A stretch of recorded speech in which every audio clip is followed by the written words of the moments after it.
you're curious about crypto, but you don't know where to start. Introducing What the Crypto, a podcast by Africa's leading cryptocurrency platform, Luno.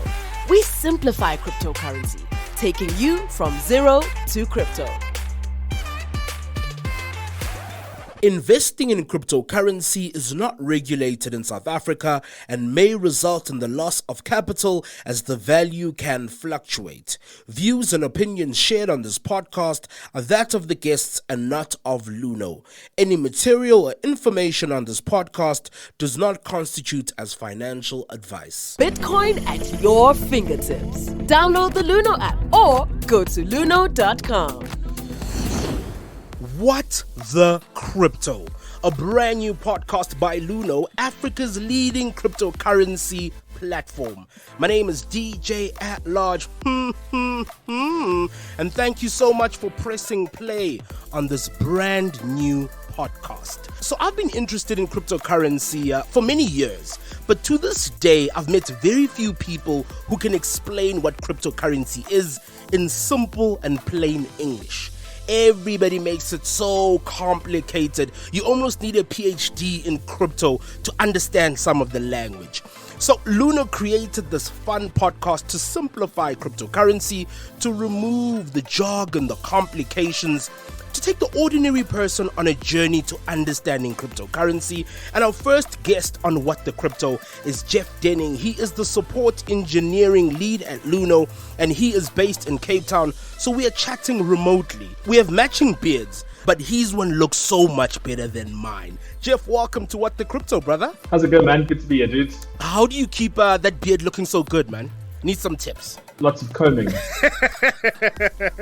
and lockdown. Lockdown helps. And lockdown helps as well. I've got a random crypto question for you before we get into this Crypto 101. If you were releasing a brand new crypto coin, what would you call it? I think for me, it's got to be Beercoin. Right? I feel like there's some untapped markets there with Beercoin. Yeah, it sounds catchy. It sounds a little bit nice. And I think coins of these days are like quite catchy. So I like that name quite a lot. So, Jeff, the first episode is Crypto 101 and an introduction to Luno. But before we define and strip down cryptocurrencies, we should probably rewind back to the beginning. How did we get here?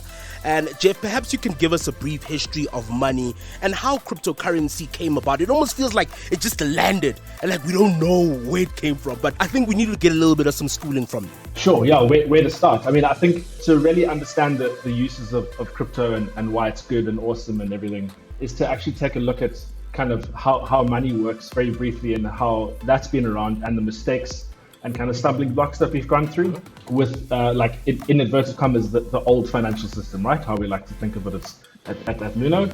And it's kind of, there's been this money available and this monetary trade of value and storing and buying and selling and all these complicated things with money like your rands, your South African rands, your US dollars, your euros, all those kind of things. But it gets a little bit more complicated underneath, right? And I'm definitely not the right person to explain those kind of complications, but as a very high overview, there's a bunch of people, kind of banks and like corporate investors and everything else that do a lot more with money, right? And they invest things and loan things out, and the people that they've loaned money to loan it out again and again and again and again. The Big Short is a really excellent movie which explains kind of how we've gotten to this point where we are, leading up to the financial crash in 2009, which also felt like it landed overnight. But that was actually happening for years and years and years before that, right? It goes back to that lending thing that I was talking about a little bit. So I lend you money, then you lend someone else money, and that cycle repeats and repeats and repeats. And the more people that default on that, the more things start collapsing at a very high level, right? And that happened on an enormous scale in 2009 and leading up to 2009, which devalued a lot of the world's biggest currencies.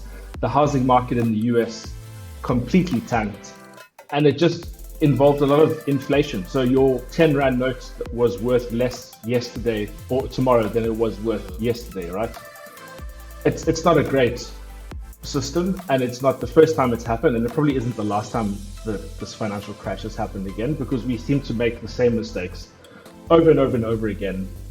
And it's the same people making the same mistakes with the same banks. And it happens, it makes a mistake, and then they get some big, nice corporate bailout from a government or something like that, right?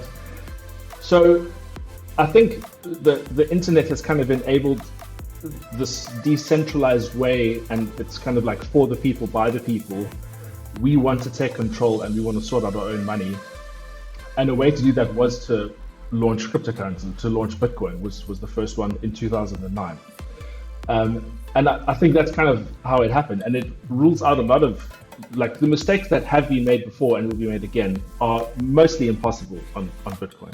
So it's kind of like money on the internet, by the internet, for people on the internet, with no real backing of the people that have made the mistakes with the current financial system or the old financial system today. And I'm assuming when you say decentralized, we're taking away the element of a bank or a government. So it's Tsepo and Jeff, or DJ at large and Jeff, being able to transact.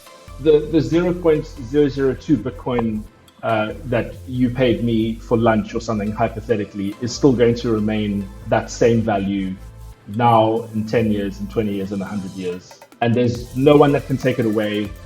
There's no one that can freeze your account, which is the same way that the banking systems do things.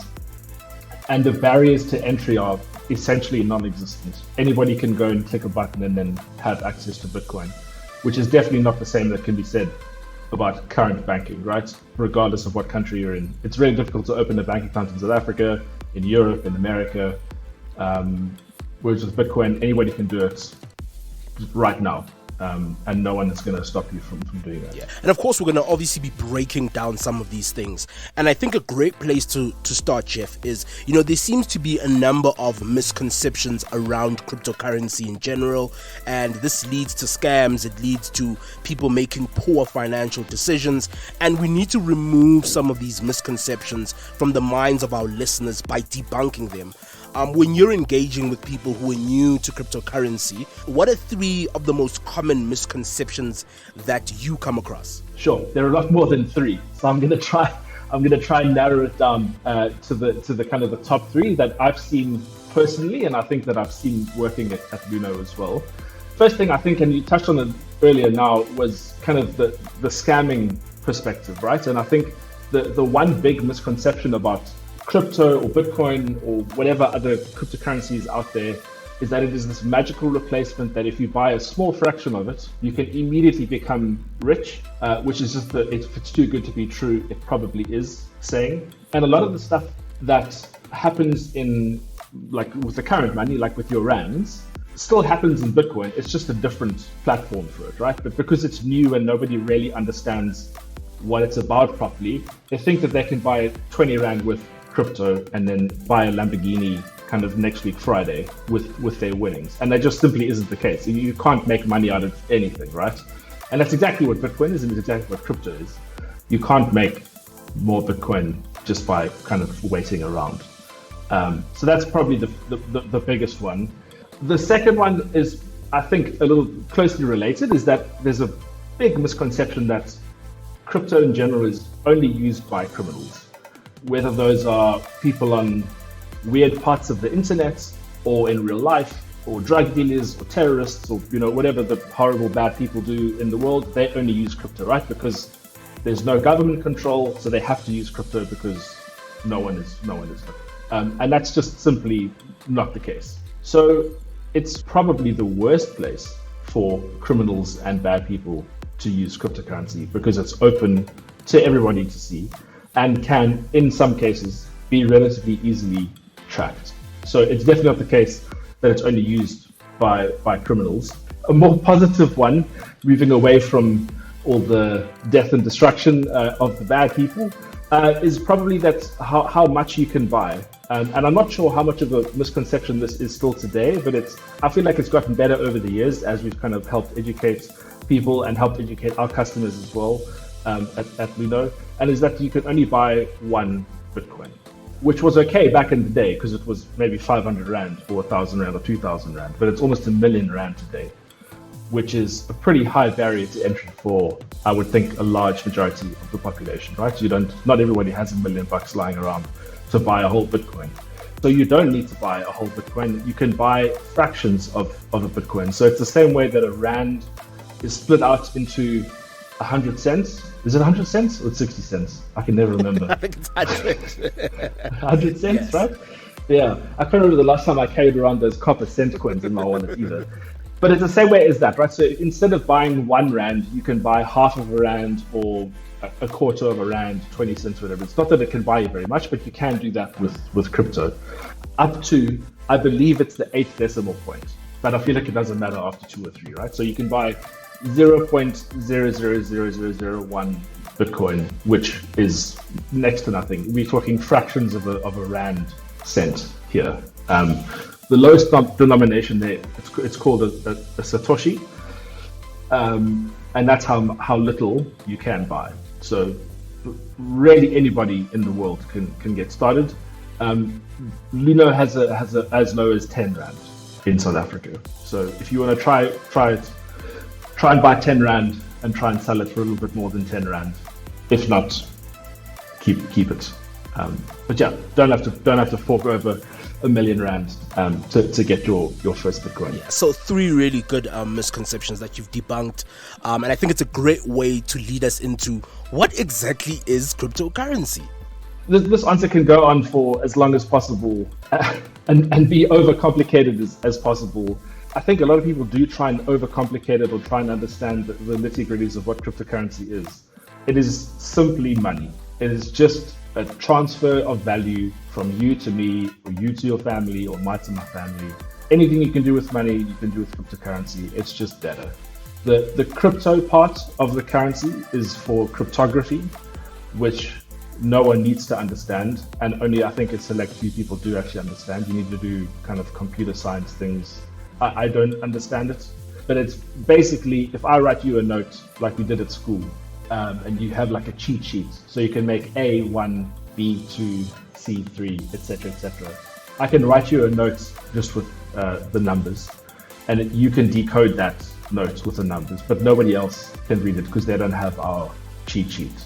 That's essentially what crypto is. I think the only part where people get very confused is, yes, it's money, but it's not money that I can actually hold in my hand physically. And I think sometimes we struggle to get over that. So it is digital in nature.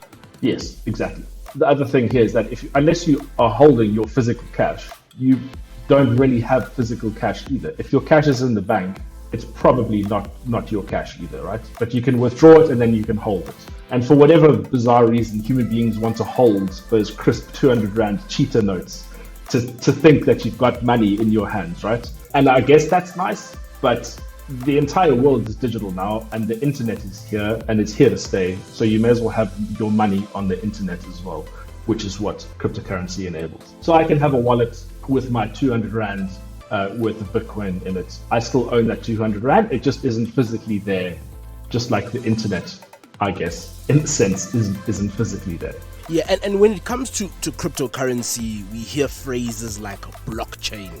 Where does that fit into everything? I think that's where even more confusion comes into it. Yeah, there's a lot of ridiculous words in crypto, and we can probably write a 500-page dictionary or encyclopedia on what these words mean. And again, it can be as simple or as complicated as what you want it to be. A blockchain is essentially just a ledger. It's a credit and a debit ledger. So if you think about it in a very oversimplified way, if you and I go for lunch every Friday after work, we can keep a ledger because I paid for the first lunch, then you can pay for the second lunch, but there'll be differences there, right? So maybe the first lunch is 80 Rand, then the second lunch is 95 Rand. And we'll write a credit and a debit thing of who owes who what. And at the end of the month, we'll tally out and we'll see, have we broken even? Probably not, because we both enjoy eating different things on the Friday. So after 4 lunches at the end of the month, we'll look at who owes what. Maybe I owe you 6 Rand or you owe me $10 or whatever the case is, right? It's that form, who owes what and who's transacted what, but on the internet. Yeah, so in simple terms, it's almost like a bank statement, essentially, to see where money has been going and coming from. So if I'm sending you or I'm receiving, it's almost like a statement to say what's been going on with my Bitcoin. Where is it going? Exactly. It's just a list of transactions of who owes who, what, and how much. that is. So then what is the primary use for cryptocurrency? Earlier on, you did mention that it's a store of value. Is it to buy goods and services? Is it to invest? Is it to send money to friends and family? I mean, what is it essentially? What is it used for? And I think we're in a very strange phase in cryptocurrency at the moment where I think the majority of the people are using cryptocurrency just to buy and sell, to speculatively trade. They want to take their 10 Rand worth of cryptocurrency and turn it into 20 Rand or 2,000 Rand or 5,000 Rand. So it's just a thing to trade at the moment, purely for speculative greed. That is probably the primary use case of cryptocurrency at the moment. I don't think it was invented to be that. It was supposed to be a replacement financial system for the world as the ultimate pipe dream, right? Which I still like to think will happen at some point. But I think that digging down to what it was intended for, it's just digital cash. For Bitcoin specifically, that was what it was invented for. So I can buy things, I can send you money, you can send me money, and we can transact like that whenever we want for very little to no fees. But it has essentially become a speculative trade of value to try and make as much money as absolutely possible for the moment. But I think that will change at some point as it becomes easier to use and as more and more companies get into the space and start creating things that it is easier to use and can be accepted kind of anywhere in your grocery stores and stuff like that. You know, Jeff, why should the ordinary South African get excited and interested in crypto? We've seen this crazy happiness and excitement and buzz. What are your thoughts on it? I mean, why should we be getting excited about it? I think it's just nice having an option there, right? Forever and ever and ever, we've only had rands, dollars, cents to transact with and kind of use as money. And I think that's proven itself over and over again that doesn't necessarily work very well. And Bitcoin and cryptocurrency are here to change that. And it's the new way to transact and probably will be the de facto way to transact. And it's just a new thing. Just jump on it and get excited about it and see what it's about. It's far less friction than opening a bank account. It's far safer. The pros far outweigh in any of the cons for it. And if you're a huge nerd like me, I think you're just immediately attracted to it because it is hugely exciting with lots of reading and making you feel very stupid as you go along. But it's a fun learning experience, and it's just incredible to see how this money has been created on the internet, essentially out of nothing. You know, the more I've learned about cryptocurrency over the years, it's this idea that you're putting the power of money in the hands of the individual. So there's no need for a bank, for other individuals. If I want to transact with Jeff and Jeff is on the other side of the world, there shouldn't be any delays. There shouldn't be additional costs. There shouldn't be all this complication and so forth. If I just want to transact with you, I want to send you money or I want to buy something abroad, it should be very simple and easy to do because we are living in this digital age where we're doing everything on our phones. But it's sometimes so difficult to convince people and to get people to understand that everything is now digital. Yes, we're used to the old paper money, but now we're moving into a space where you have this store of value. It's just on your phone. And I think you've given us a good basis in terms of understanding cryptocurrency a little bit better and giving us the fundamental basis. Because when you ask people, what is cryptocurrency? You get this PhD long monologue on what it is, when essentially it's just money. The difference is that it's digital and it's decentralized, which means that there is no other institution involved. It's me and you.